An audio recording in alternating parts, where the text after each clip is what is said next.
Hi, my name's Shannon. I'm the Customer Service Officer here at the National Centre of Indigenous Excellence, and I just completed the Life App. Okay, so in the Life App, what I discovered was that I've got motivation to train.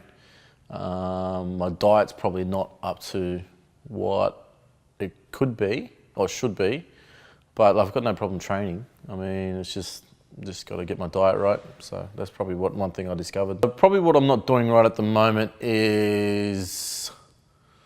would be a few things like portion sizing. It's okay, but probably getting the portions right. I mean, one meal I'll eat really big and the next meal I'll eat really light. Probably getting that under control. What I'm doing right is I'm eating the right stuff in, your basic, vegetables and meats and dairy and stuff like that. But yeah, that's probably the main thing I need to do right is portion control. Yeah. I eat a lot of vegetables, but I just need to drink more water as well. I don't drink enough water. So yeah, I used to be a smoker for quite a period of time. When I was younger, I never used to smoke at all. I used to play sport and all that. I was really into sport. But then once I turned about 18, going out to parties and stuff, I started smoking.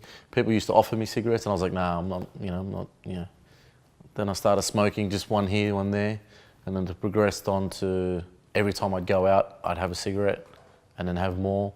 And then I ended up buying packets of cigarettes. And then I was turning into, not when I was generally having alcohol, but also in everyday life. But yeah, I'm not smoking anymore. I've quit cold turkey. Thank God, which was tough because it took me about 3 goes. It's been about 5 months since my last one. I used to see like my older uncles and aunties and that, as soon as they'd wake up, they'd have a cigarette, and which was, I used to look at it and be like, no, I mean, even when I used to smoke, I'd be like, I couldn't do that. And then when I started doing that, when I was waking up and then smoking kind of straight away, I was like, I didn't even want to do it. I just did it. I had a habit. I just didn't want to do it. So that kind of, and then while I'm having my cigarette, I'm like, why am I doing this? And then it was about New Year's. It wasn't even New Year's resolution. It was just the time.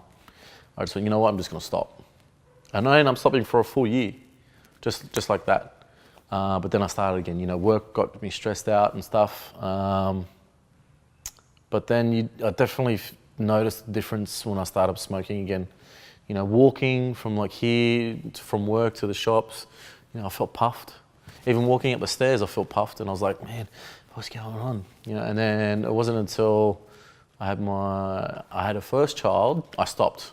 That was it. And again, started again after about 6 months. Now I've had my second child, and yeah, it's not gonna happen. I just know it. And I'll look at it, and even the smell of it makes me sick. It's just not going to happen. So with my support network, it's basically myself and the people I work with. It's a bit tough at home, being with my partner, and because I live with my in-laws as well. They kind of all smoke, so it's tough being around it. It's very, very hard.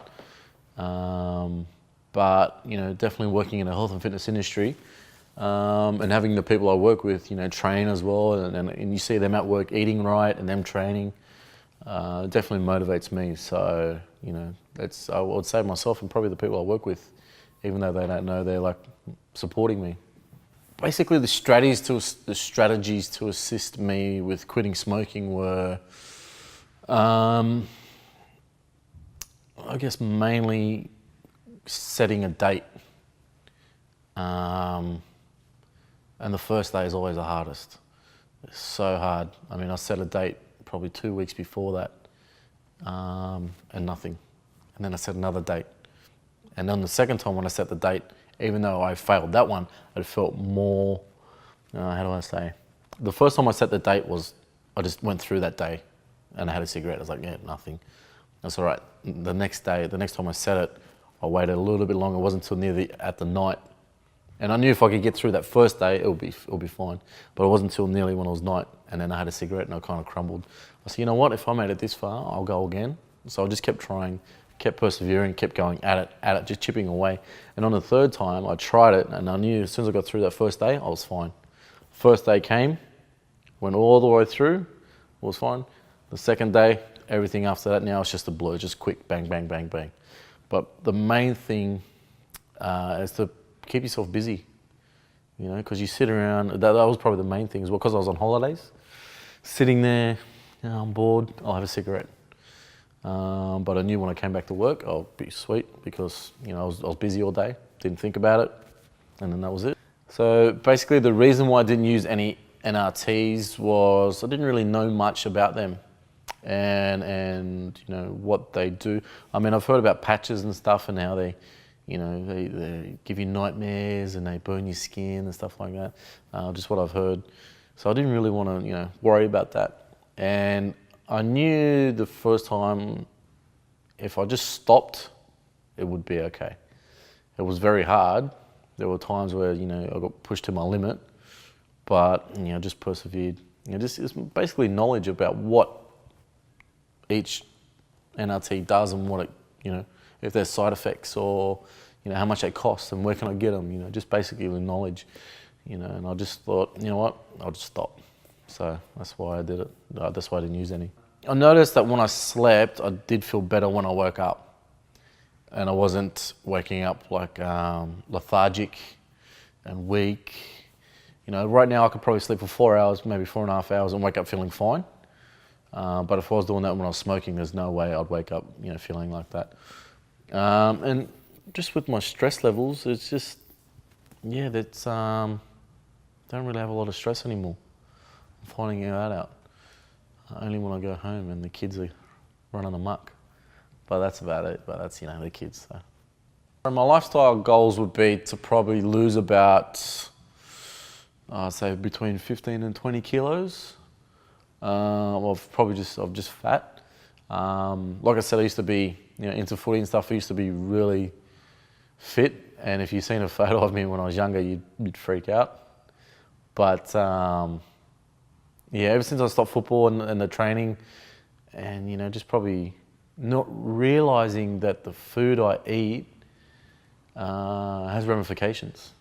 You know, you think you can have a burger here and there, but it catches up with you, you know, so definitely to lose some weight and just be more active, I guess, yeah. So the lifestyle changes I'll probably make to achieve that goal would be to mainly just watch what I eat. That's probably the main thing.